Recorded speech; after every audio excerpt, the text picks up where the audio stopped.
When we'd fish, the old fishermen told us that one day the Aral Sea would dry up. We laughed at their words, saying that with so much water in the Aral Sea, it wouldn't dry up even in 1,000 years. The Aral Sea, almost dried up, lost in the middle of the deserts, more of a salt lake than a sea. An immense basin that once collected the waters of the whole of Central Asia. A sea whose disappearance stunned my generation at the end of the 20th century. I studied this tragedy at university and would dream of staring at those boats, forever stranded on the sand. My name is Cédric Gras. I'm a writer and traveler, passionate about the territory of the former USSR. This little-known Eurasia I've explored for the last 20 years. Today I want to understand the fate of the Aral Sea, to understand why part of these waters has been saved in the north, while the Great Sea in the south is doomed to disappear. Where is the water that once abounded on its shores disappearing to? To track the water's journey through these deserts, I want to follow the two rivers that have fed the Aral Sea for centuries. Two powerful rivers that have enabled Central Asia to prosper, the Syr Darya to the north and the Amu Darya to the south.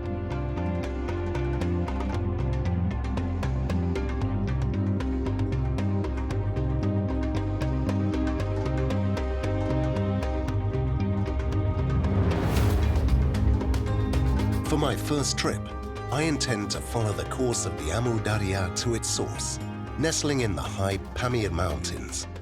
There, gigantic glaciers form a veritable water tower perched 5,000 meters above the deserts.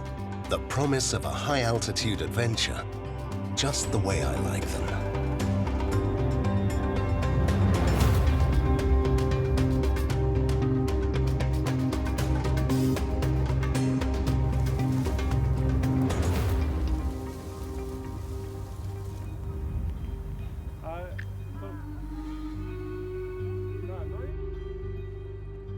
My journey begins in Uzbekistan. Before setting off downriver, I visit Moynak, a former port on the Aral Sea. I came here to see for myself how far the waters have receded. I discover a desert as my only landscape, accompanied by Ali, a former fisherman for whom this is the tragedy of a lifetime. Aren't these boats very old? Yes, very old indeed. And they were powerful boats, 150 horsepower. With them, we'd sail across the Aral Sea.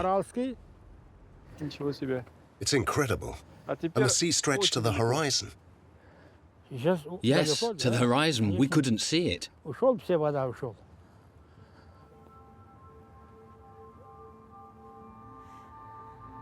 My father, grandfather, and all my ancestors were fishermen.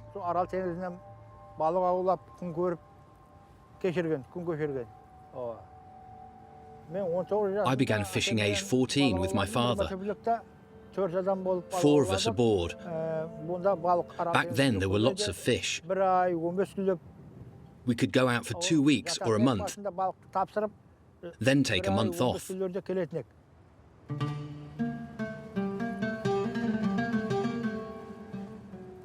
When I come here and walk along the old shore, all my memories come back. How we used to go fishing with my father, all those fishing trips. It seems so long ago now.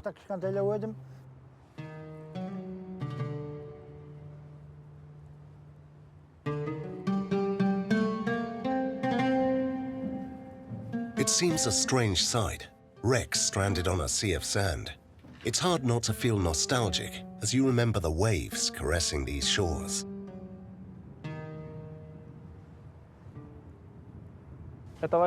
Was it one of your old nets from the 1960s? No, I bought it when the sea had dried. That means it was after the Aral Sea dried up. Yes, afterwards. You carried on fishing in the reservoirs? The sea disappeared, but we still had lakes and rivers.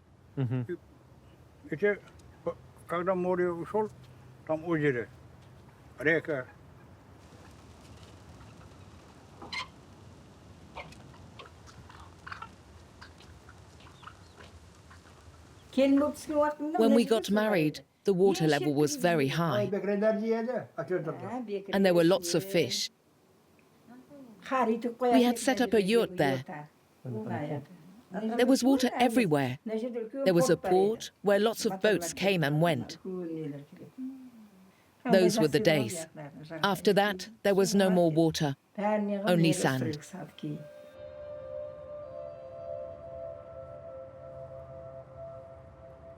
The drying up of the Aral Sea is one of the major ecological tragedies of our time.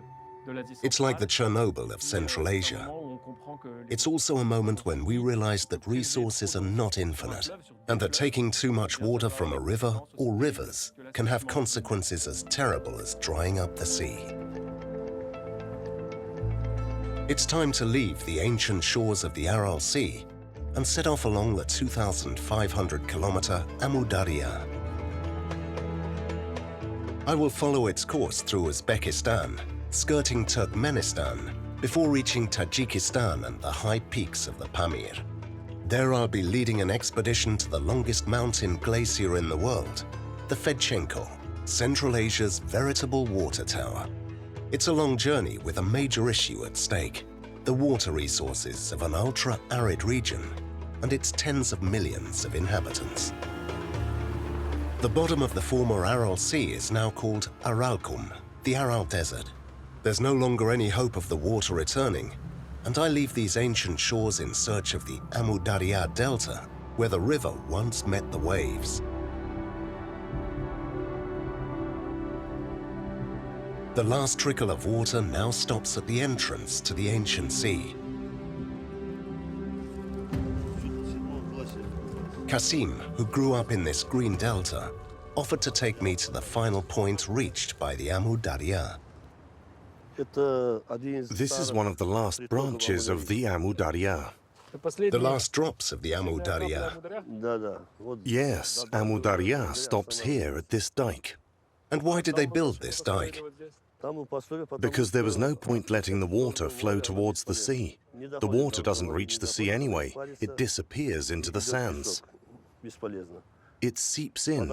It evaporates.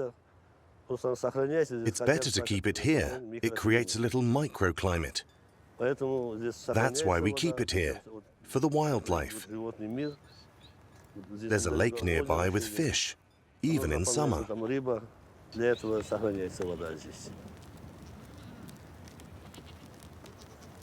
There's less and less water every year. It's a big problem. There's very little water in the Amu Darya. The Amu Darya is a transboundary river, with Tajikistan, Afghanistan and Turkmenistan all pumping its water. The Karakum Canal, built by the Turkmen, takes half the water from the Amu Darya. Really? Half the water.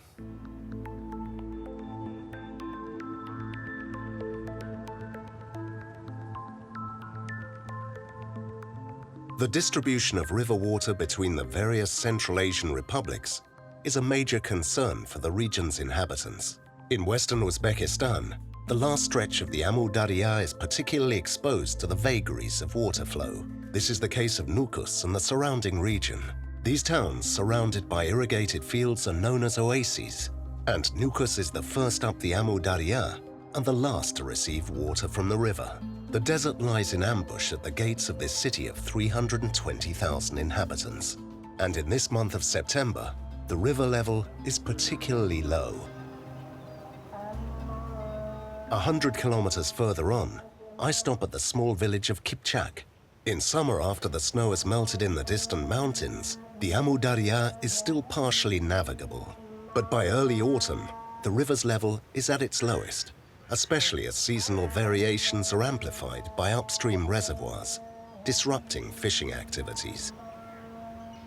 My name is Bahadir, and I was born in 1963. I was born and raised here.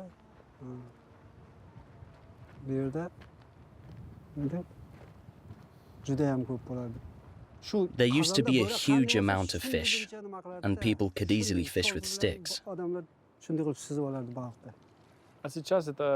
And now? But now we have a few fish, that's all. Very few fish.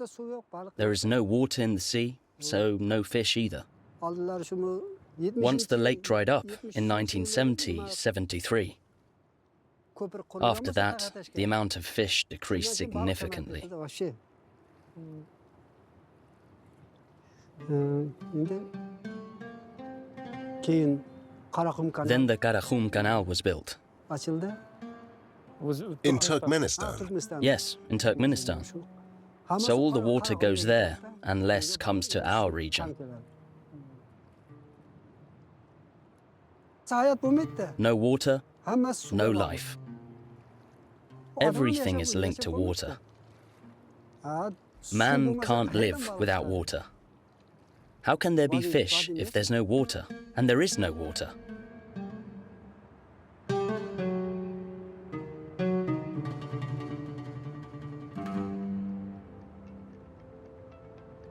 following the course of the Amu Darya, I reached the vast oasis of Urgench with its cotton fields as far as the eye can see.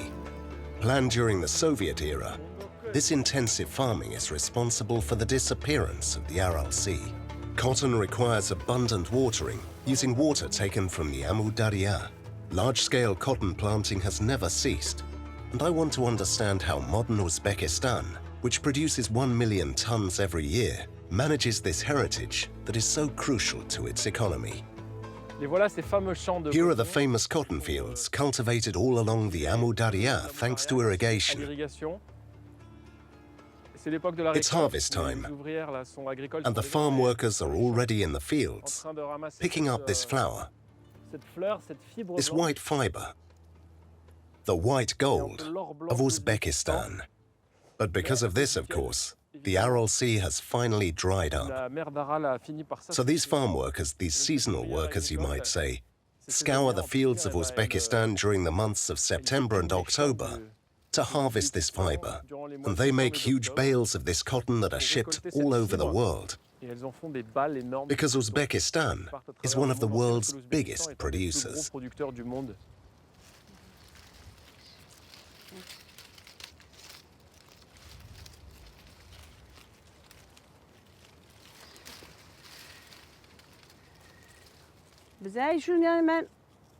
I'm over 60, and every year I come here to pick cotton. I love to do it. We come here early in the morning at 8 o'clock and pick cotton until the evening. In the first cotton harvest, we picked 100 kilos each. The second harvest isn't bad either.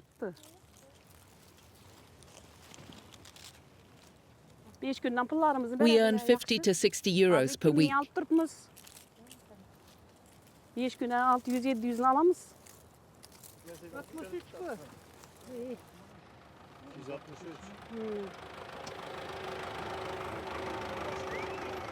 These workers tell me they're volunteers and are paid according to their harvest, which is weighed twice a day. They earn the equivalent of an average Uzbek wage. I'm relieved to see that the country has practically put an end to the child labour and labour requisitioning that previously prevailed.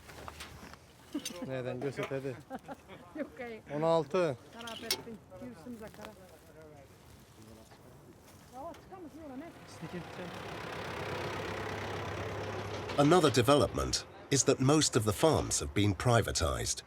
And here the manager is Ravshan, an agricultural engineer. He tells me all about cotton's water requirements. Our traditional method of irrigation is surface watering. If we plant cotton in April, in February, March, the bare field has to be flooded with 10 centimetres of water. And you spread it all over the field? Yes, 10 centimetres maximum. 10 centimetres? 10 centimetres. Over the land? Yes, the whole field. In calculating the water used for irrigation, we use 4,000 cubic meters of water per hectare.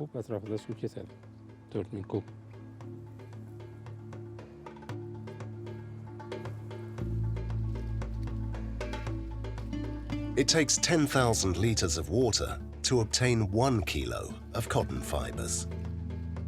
Up to 3,000 litres for a simple t-shirt. And all this water comes from the Amu Darya.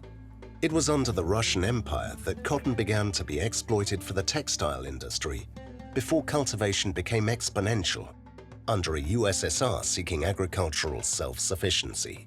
From 1937, the 5-year plans multiplied production by 20, from 400,000 to 9 million tons in Central Asia. Accelerated growth, achieved without a thought for the environmental consequences.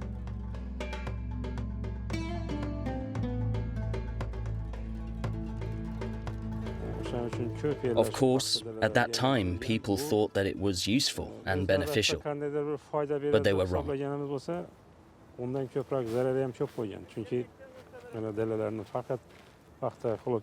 When only cotton is planted in the fields, the soil must be treated against the insects with a lot of pesticides. This has a negative ecological impact and leads to the destruction of the soil structure.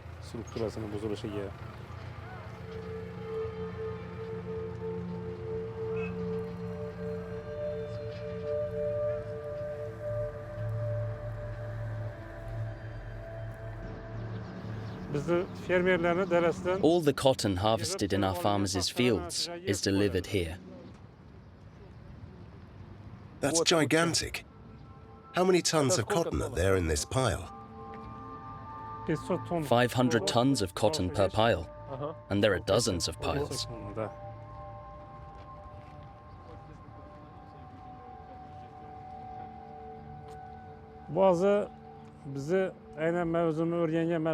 To save water relative to our region's climatic conditions, the first thing to do would be to use a laser to level the land well and consume less water. The water savings made by these flat cotton fields can be rounded out by sealing the channels with concrete. And if irrigation is well controlled and timely, it will also save water. We also need to develop drip irrigation to use water more efficiently.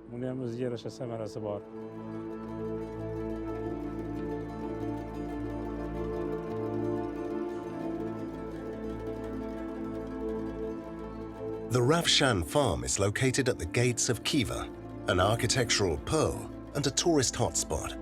My route runs along the ancient Silk Road, whose existence was also determined by the presence of the Amu Darya, the river that feeds Central Asia. What I saw with Ravshan is the passing of the baton. It resembles what happened in the Soviet era, picking done by hand.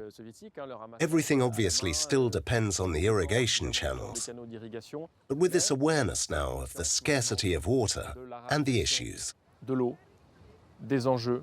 The subject is not taboo in Uzbekistan today. Irrigation has become, for example, profitable for him. We know that water is going to be increasingly rare, and Ravshan has that in mind.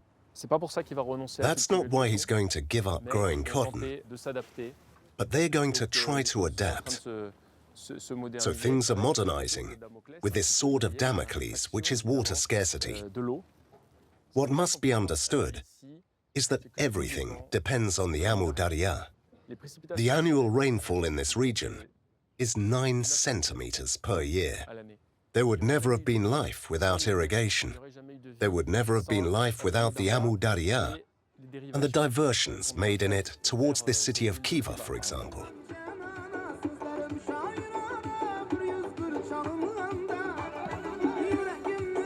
Like a tourist, I enjoy wandering through the old city, which is being restored. Uzbekistan is rehabilitating its glorious past. The ancient empires of Central Asia could never have prospered without massive irrigation, which has been practiced since antiquity.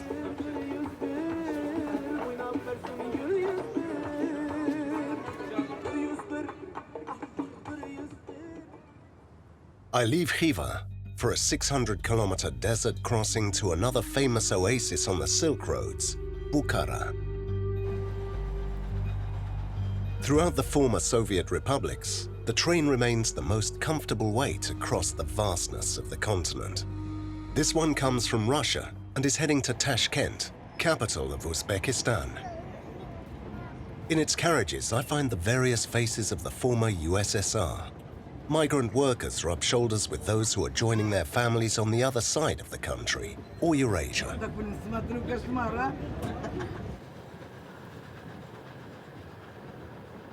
The train skirts Turkmenistan, and the Amu Darya now flows across the border into the Karakum Desert. Unfortunately, I can't go to Turkmenistan. It's an extremely closed country, a dictatorship, which issues very few visas very rarely.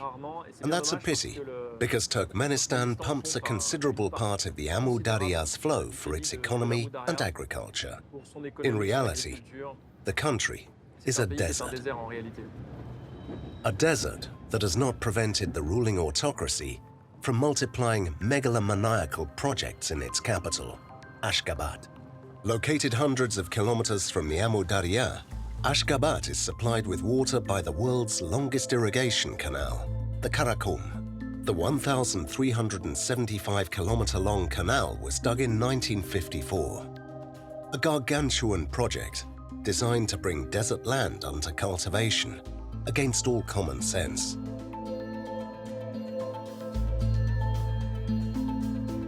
The Karakum Canal is practically Turkmenistan's only water resource. I regret not being able to visit this closed country, even though it takes 11 billion cubic meters of water annually from the Amu Darya and played a major role in drying up the Aral Sea. According to scientists, around 60% of its water disappears along the way, through infiltration and evaporation.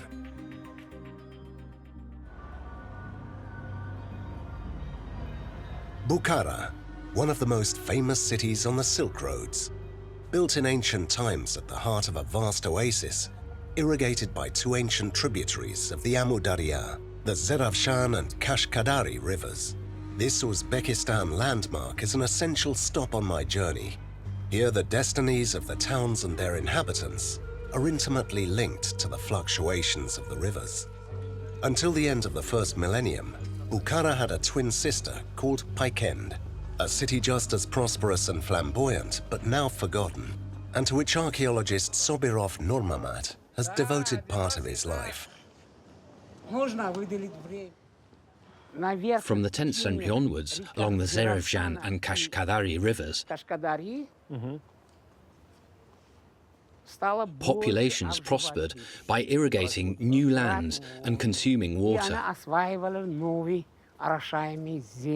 They were already irrigating? Yes, they irrigated.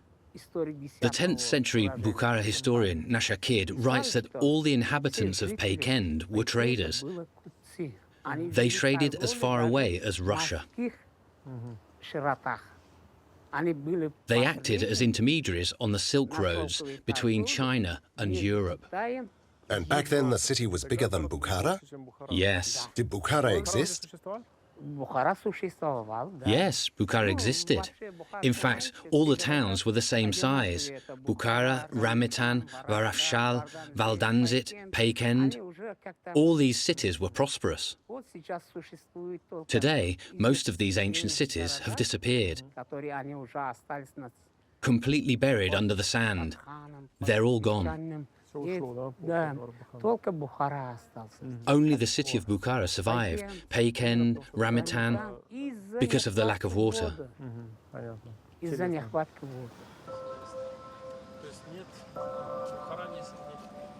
I'm discovering just how ancient irrigation is in these continental expanses. The caravans of yesteryear traveled from oasis to oasis, and the fate of each city depended on the river that fed it. Sobirov Nurmamat takes me to see the excavations at Paykend, a city swallowed up by the desert. These unsuspected ruins are located a few dozen kilometers southwest of Bukhara. At that time, the Zeravshan and Kashkadari rivers provided plenty of water for agriculture. More and more land was being irrigated. More and more people living there. The population was growing and the water began to run out all the way to the rivers. The city found itself without water. The rivers were dry. They made a few attempts to save the city, notably by building canals. But the techniques of the time were not sufficient to dig enough canals. Does that mean that the people abandoned the town because of the lack of water? Yes, people gradually left for other cities like Bukhara that still had water. That was the fate of this town. And now it's desert. It's been a desert here ever since, but now we're fighting to make the desert retreat. It's the start of a rebirth, because the water is coming back thanks to technology. A mechanized canal now allows the water to be pumped up. The water from the Amu Darya is pumped up here to feed these canals. That's progress.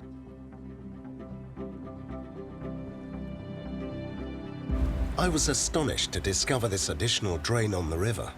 Not only has the Bukhara oasis dried up the Zarafshan River, it now draws heavily on the Amu Darya for its development.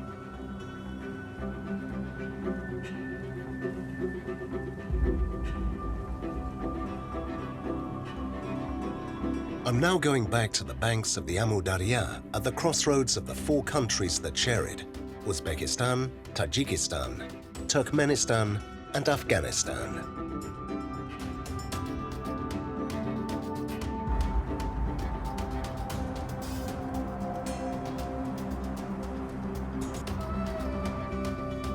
Here, before the river enters Turkmenistan, the flow is at its maximum.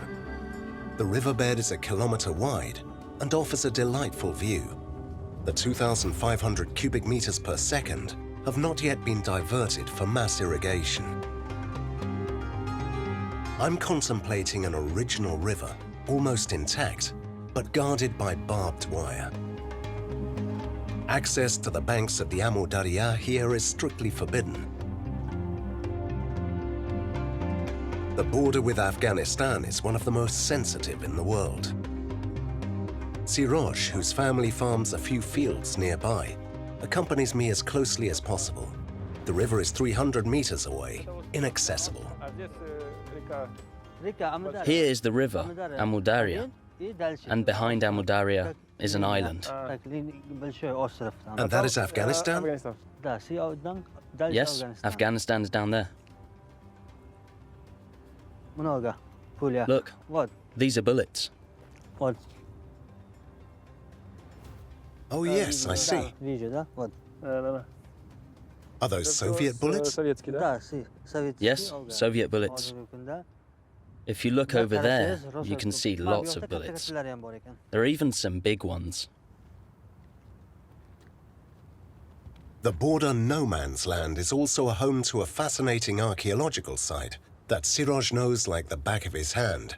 The Buddhist temple of Karatepa, built in the 2nd century. Excavations are still underway, and certain Hellenistic influences suggest that the Greeks under Alexander the Great came across the first followers of Buddha here on the banks of the Amu Darya. Here was a cloakroom, then a ritual room. They went round and round. These were the monks' cells. They are hollowed out rooms with arched walls and period plasterwork. What did they find here? The archives say 4 or 5 monks slept here.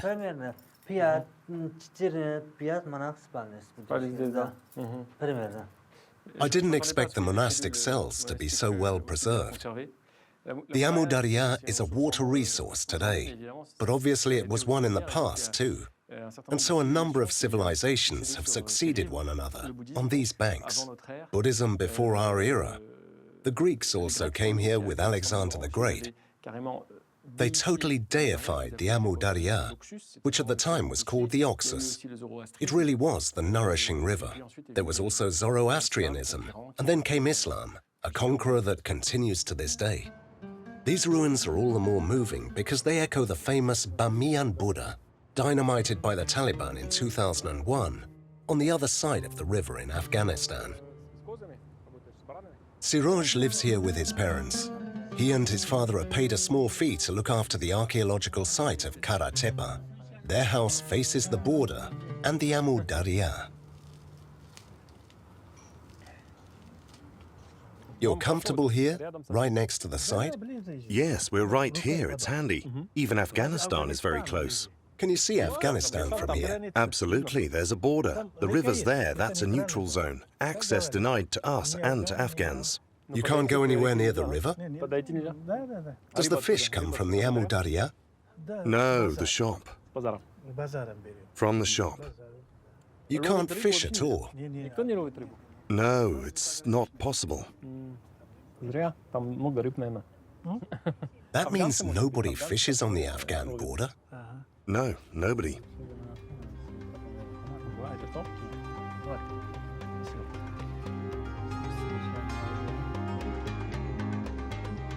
Following the course of the Amu Darya is quite difficult for a traveler, because this river often marks a border along its course, between Tajikistan and Afghanistan, here between Uzbekistan and Afghanistan, further along between Uzbekistan and Turkmenistan. In geopolitical terms, these are considerable diplomatic challenges.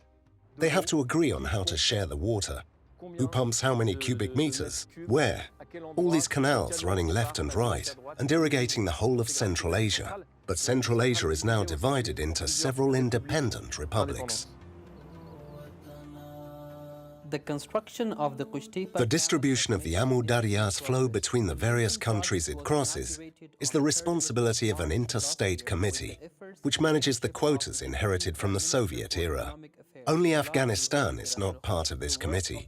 Until recently, the country diverted very little water. But in 2023, the Taliban completed the first section of the large canal designed to irrigate the Mazar-e-Sharif region. This major diversion is likely to exacerbate the water shortage downstream. My journey up the Amu Darya takes me to Tajikistan, the poorest of the former USSR republics. The mountains are gradually taking over from the deserts. I'm enjoying these first reliefs, which herald the dizzying heights of the Pamir. I'm changing worlds. Though the land is still arid, here water flows in abundance. Tajikistan provides 80% of the flow of the Amu Darya, and Dushanbe, its capital, is based on one of its tributaries, the Varsob River.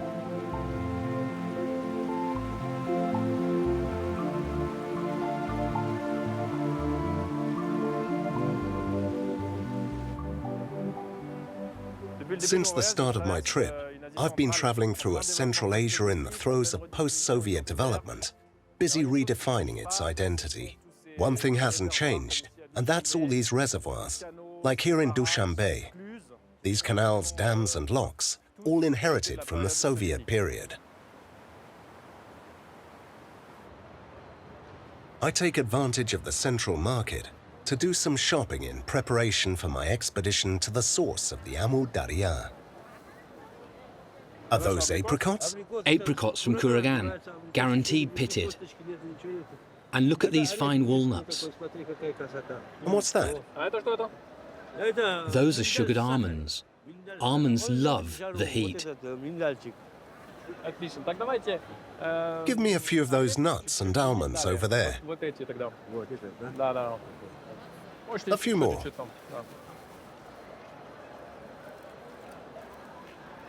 Just like that. Perfect. 80, right? Thank you. Thank you.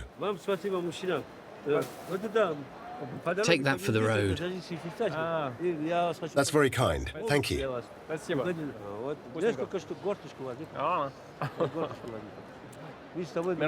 У нас merci. Все.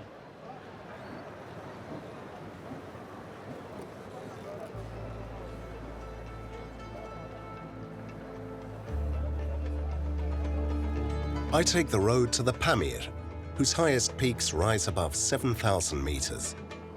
Its countless glaciers form the headwaters of the Amu Darya. Along them, a 77-kilometer-long giant that will be the end of my journey, the Fedchenko Glacier. Its meltwaters are carried by the Vaksh River, over which 2 dizzying dams have been built, among the highest in the world. I managed to visit the Nurek Dam, which is guarded by the army. This is one of the deepest dams in the world. There's 300 meters of water here. The Fedchenko and the Vaksh rivers carry the Fedchenko waters to Central Asia. This river beats all the records. So it's a bit like the control tower of life in Central Asia.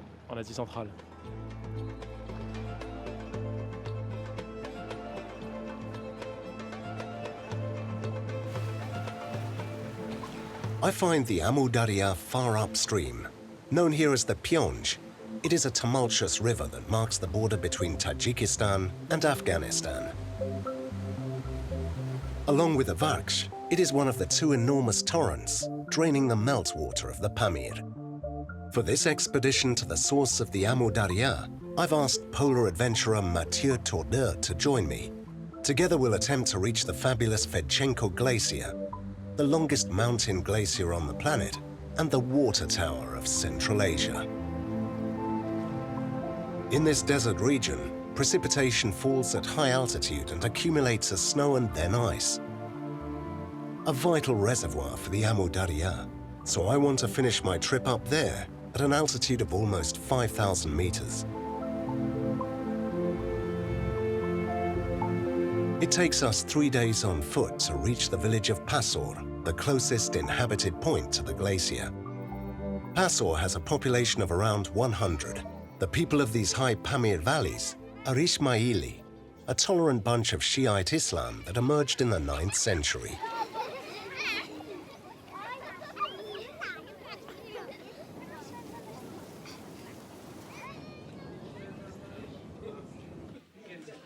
This is where we join our team. Anatoly is the only Tajik climber who knows the route to the Fedchenko well. He has enlisted the help of 6 men with varying degrees of experience, but all curious to contemplate the legendary glacier nestled in the heart of the Pamir. The aim now is to reach the ice giant, a major reservoir in the Amu Darya basin. We first have to cross a pass at 4,700 meters, then descend a first glacier, before climbing up an interminable valley blocked by torrents to finally catch sight of the colossal Fedchenko ice tongue.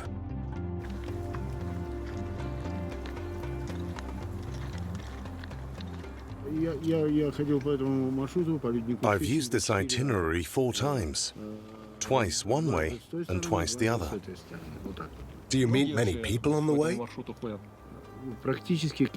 Only experienced mountaineers, a few sports groups, mainly Russians, but it's very rare. You think we'll see anyone? No, I think we'll see nobody.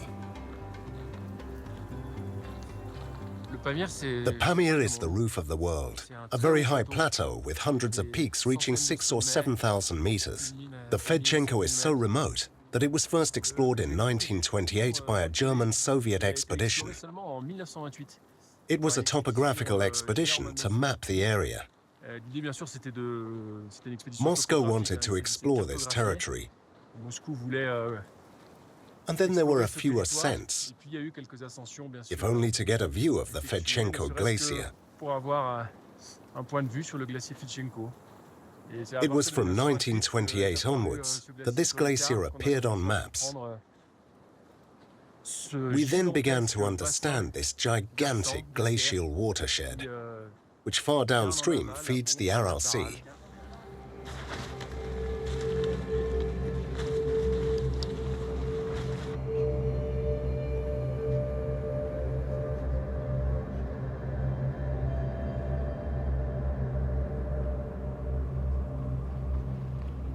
After 3 days walking, we cross a pass at 4,700 meters altitude and head for the first glacier, Grum Grishmailo.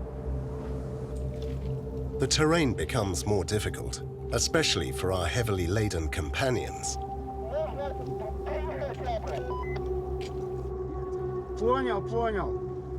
Our little expedition progresses through the high solitudes. Mathieu and I take the measure of this roof of Central Asia, as unknown as it is vital. I'm down here, so is Cédric, and up there are our porters, who are more heavily laden than we are. They're very brave, and more or less experienced in the mountains, so it takes a bit of time. Zarbali, lean back a little further. How do we get down? It's slippery. Lean well back, hang on to the rope. It's the rope that's holding you. Let go of your supports. Zarbali slipped on the ice. He's now at the bottom. Zarbali, it's okay. On the legs now. Zarbali, the further you go, the safer you'll be. Go a bit further. Rest a bit. The guys are coming. Then we'll go further down. Well done.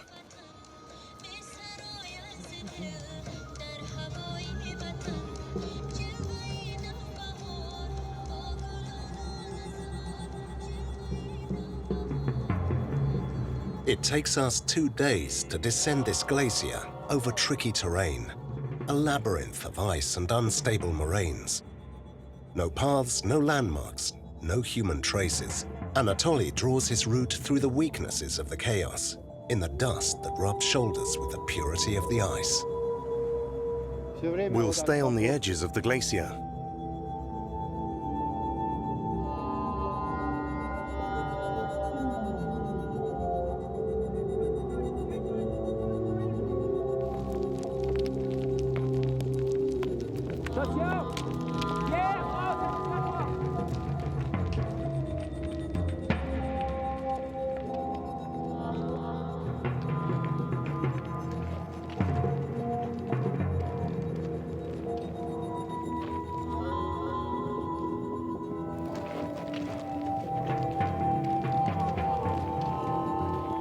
At the end of a 12-hour hike, the more hospitable Tenimas Valley opens up.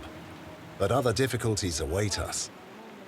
Glacial torrents to be crossed in the morning before melting prohibits their crossing. This is one of the reasons we chose autumn. In early summer, it's impossible to go up this valley, as the melting snow swells the rivers.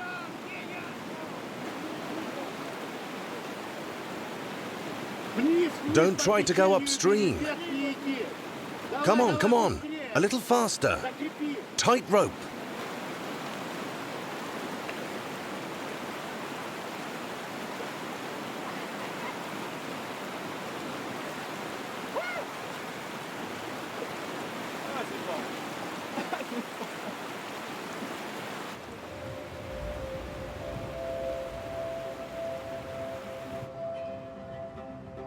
Finally, after 8 days' approach, we see the enormous glacial mass of Fedchenko for the first time.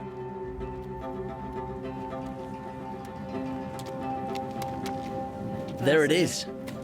Fabulous, really fabulous. Fabuleux, vraiment fabuleux.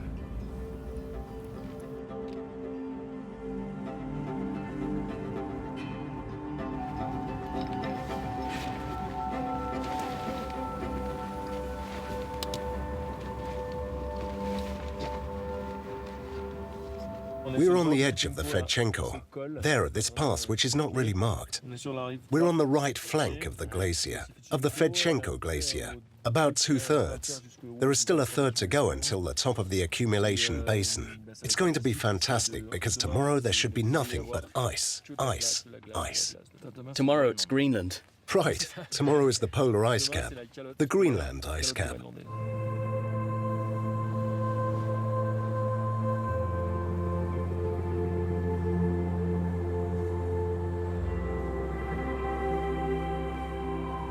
I'd never seen a glacier as vast, deep or long in the mountains.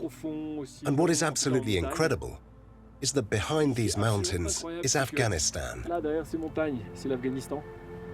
We came across the Tajik plains, the desert of Uzbekistan, where we came from. Over there is the Taklamakan Desert in China. So we're in the middle of this desert Eurasia. And then we're in the Pamir, this kind of enormous reservoir at altitude. The water tower of Central Asia that allows millions and millions of people to live, to drink. To irrigate crops? In fact, it really is the region's water reserve. It's the water reserve, which no one ever thinks about. Few people know about the Fedchenko Glacier, but scientists monitor it. The giant has long been protected by its extraordinary dimensions, 77 kilometers long, up to 1,000 meters thick, and a mass equivalent to all the alpine glaciers put together. However, the melting has indeed begun. In 90 years of observation, the Fedchenko has retreated by a few dozen meters. Within 2 or 3 decades, all the glacier tongues of the Pamir should experience a marked thinning. This will first result in a surplus of water in the valleys, and then in an inevitable decline.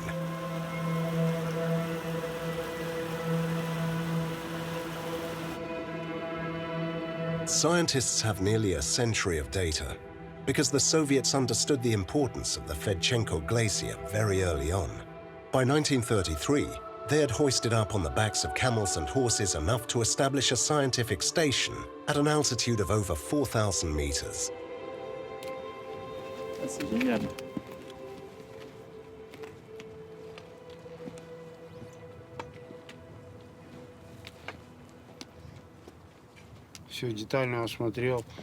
I have been to this station several times. I find it very well built. It is a really good location, well thought out, with a great view. But I don't know if I could hold out a year here.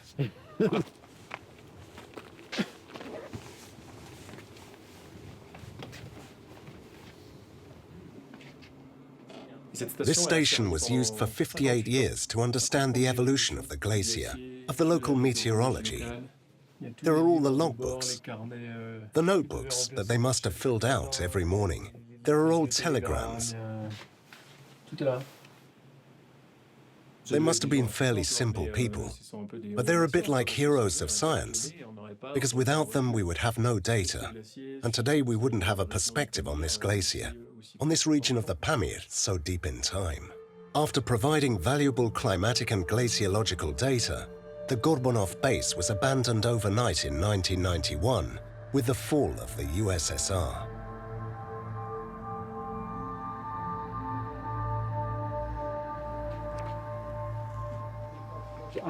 I'm here for the first time, and atmosphere here is magic. We imagine how they spent 1 year here.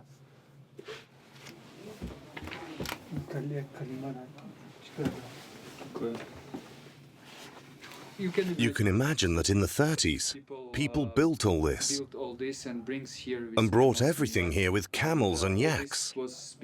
And all this was because of science. In the 30s, there was no reason to come here, only for science. But now we're not doing these kind of things. Vladimir Ilyich Lenin.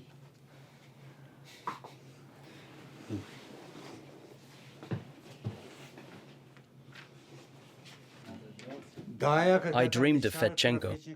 I once saw this station on television, and, God willing, I dreamed of one day coming here. And here I am.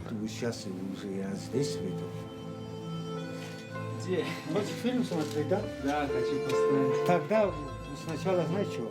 Надо дизель разбить. Вот дизель можно поставить. Повербанк, это советский фильм невозможно. Да, получится. Нет, не получится. What was the last movie? What was the last film? Oh, I don't think that it was Hollywood.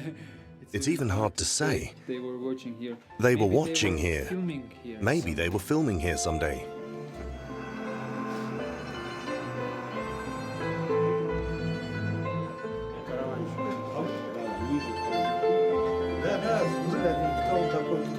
The Gorbunov station marks the end of my journey to the source of the Amu Darya. After several weeks moving along its bed, the objective is reached. I measure with emotion the contrast between the immense Fedchenko Glacier and this Aral Sea, which is inexorably drying up. We set off on the road back. We have to cross a final pass before diving down towards the inhabited valleys. In many civilizations, the sky is venerated for its power to make rainfall. In Central Asia, it never falls. The god should be the ice of the mountains. Nowhere else on Earth is the link between the possible melting of the ice and human life so direct. If these glaciers here start to shrink, life will inevitably be impacted in Central Asia.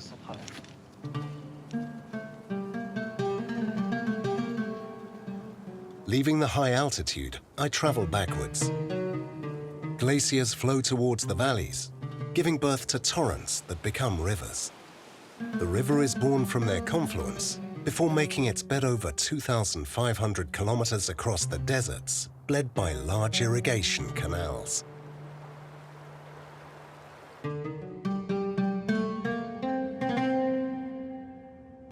And it arrives close to death, at the end of its course, at the entrance to what was once the Aral Sea. During my trip, I discovered the destiny of a nourishing river and a little-known region. The Amu Darya is a veritable Nile for Central Asia. It offers life to millions of inhabitants, but it is a benefactor under threat. Its water is coveted excessively, and its flow exposed to the consequences of global warming. The future of a large part of Central Asia now depends on the ability of states to share their water and better regulate its use. A major challenge, so that the tragedy of the Aral Sea does not happen again on a large scale, along a river that is fast running out of steam.